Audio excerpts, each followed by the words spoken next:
how are you physically maintaining just balance and centering? I know your work is all about kind of cultivating this inner peace and finding your center. How are you personally navigating that transition, and like what are some of the rituals that are supporting you right now? I mean, great question. And it's something I'm really learning because this studio, I mean, I'm so darn lucky. I live literally a minute away from the studio, which is a blessing and a curse because now Mm, I am here all day, every day. It's a minute away from my home, but it's a big lesson in boundaries. So I am here teaching that 7 a.m. class in the morning. It is my baby, so I am caring for it all day, inviting the teachers in the evening, sometimes taking their class, and I'm not home till late in the evening. And for the first few weeks of being open, I was probably running on excitement and adrenaline, and that was fine. mm-hmm. But I took my first day off, and I got hit with a cold, which made me pause and rest and reflect and be like, oh my gosh, Lily, I need to put boundaries on this. So it is a matter of Mm-hmm. asking for help, which is a big thing I'm not great at. Is now I've brought a few other people on board to share the Mm, responsibilities, trust that they will hold the space with as much respect and joy as I do. And it seems to be that those boundaries, having other people help me and being able to step away, is huge. But I'm figuring it out, mm-hmm. right? I'm in the deep end, I'm in the mud, I'm figuring it out right now. And so this is a very timely question. And the actual practical tools that I'm using are a combination of meditation and journaling because my mind is a Mm, busy, busy, busy place. And if I don't get those thoughts onto paper and let myself sit with the thoughts and let myself digest what's happening in this brain, then I will be very quickly exhausted, burnt out, and no one wants to be around that. So, those two practices paired together for me in the morning have been how I can do this. what type of meditation do you typically do? Yeah, so I have a nice little process and it's similar to what I teach, which it's rooted in mindfulness meditation. But I'm really, really interested in like somatic mindfulness, meaning bringing the Mm, awareness down into the body. And the first sort of step in the process is we must have a feeling of safety, overall general safety in order to relax, in order to look inwards. mm, So my first step is always, where am I touching the earth?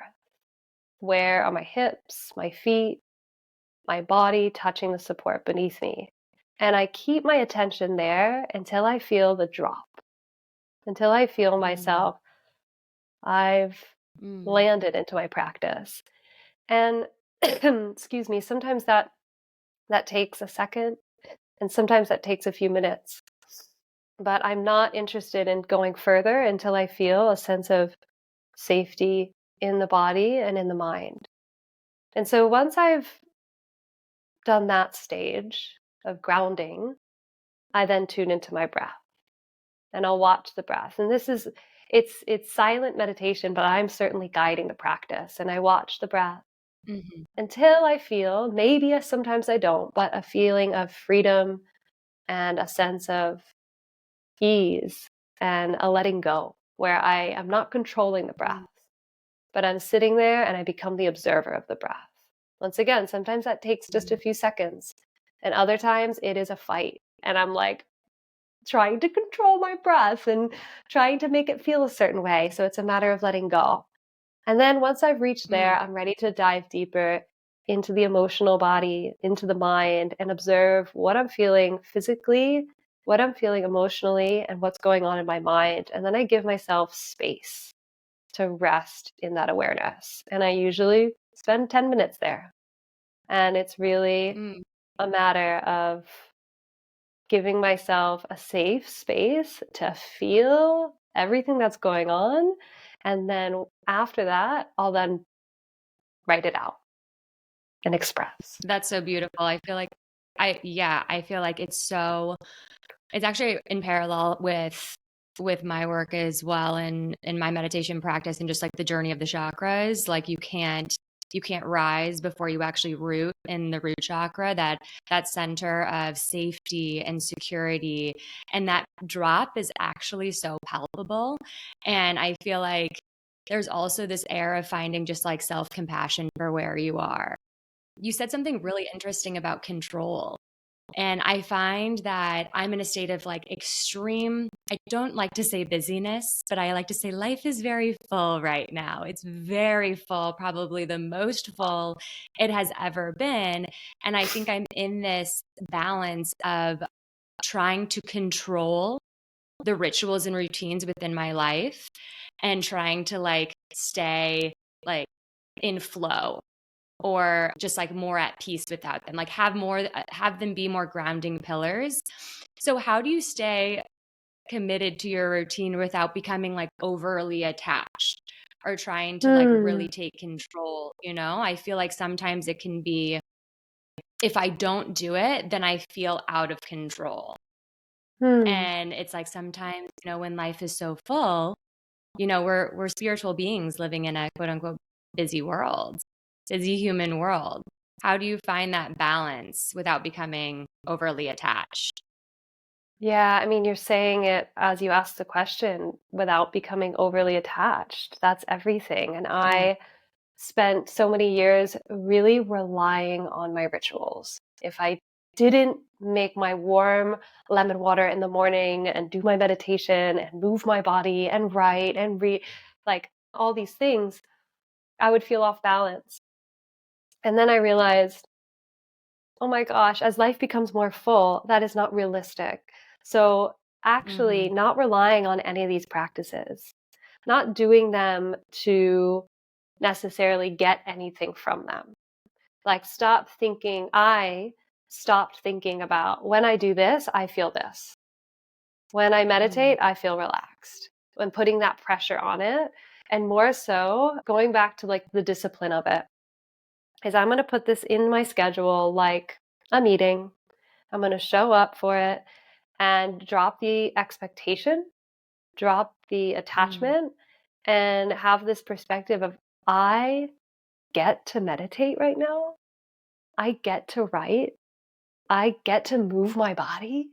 And if I don't Mm-hmm. get the chance to do that one morning, it's not a big deal because I'm not relying on it. Mm-hmm. I'm not attached to it. I don't put so much pressure on it because we're human beings Mm-hmm. with full lives, with so many different ways of nourishing ourselves. And sometimes what we need is not to sit in meditation or write or Mm-hmm. exercise or make a gorgeous smoothie bowl. Sometimes what we need is to go outside and run that errand so that we run into that person who reminds us that whatever. Like there's other lessons to be had, and we have to trust that like all we can do is be where we're at, to stop putting the pressure on these daily routines, and to it's a level of letting go of attachment, is not relying on them so much, because we can find moments of peace and gratitude waiting at the